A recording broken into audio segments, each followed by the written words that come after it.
The apostle in the 4th chapter dwells on the faith through which the righteousness of God is received, and in obviating certain objections, further confirms and illustrates his doctrine by showing that Abraham himself, the progenitor of the Jews, was justified not by works, but by faith, and that in this way he was the father of all believers, the pattern and the type of the justification of both Jews and Gentiles. And in order to complete the view of the great subject of his discussion, Paul considers, in the 5th chapter, two principal effects of justification by Jesus Christ, namely, peace with God and assurance of salvation, notwithstanding the troubles and afflictions to which believers are exposed. And because Jesus Christ is the author of this divine reconciliation, he compares him with Adam, who was the source of condemnation, concluding with a striking account of the entrance of sin and of righteousness, both of which he had been exhibiting.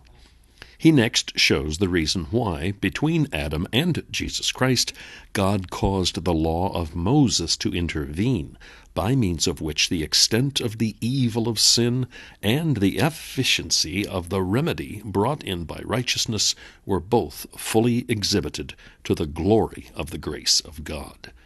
These 5 chapters disclose a consistent scheme in the divine conduct and exhibit a plan of reconciling sinners to God that never could have been discovered by the human understanding.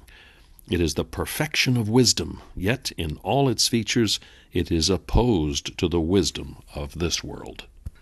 As the doctrine of the justification of sinners by the imputation of the righteousness of Christ without regard to their works, which manifests in all their extent the guilt, the depravity, and the helplessness of man, in order to magnify grace in his pardon, might be charged with leading to licentiousness, Paul does not fail to state this objection and solidly to refute it. This he does in the 6th and 7th chapters, in which he proves that, so far from setting aside the necessity of obedience to God, the doctrine of justification stands indissolubly connected with the very foundation of holiness and obedience.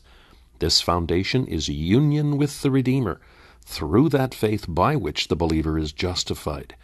On the contrary, the law operates by its restraints to stimulate and call into action the corruptions of the human heart, while at the same time it condemns all who are under its dominion.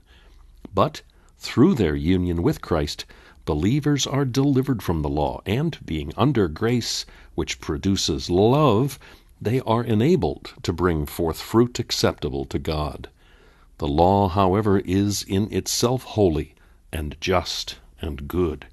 As such, it is employed by the Spirit of God to convince his people of sin, to teach them the value of the remedy provided in the gospel, and to lead them to cleave unto the Lord from a sense of the remaining corruption of their hearts. This corruption, as the apostle shows by a striking description of his own experience, will continue to exert its power in believers so long as they are in the body.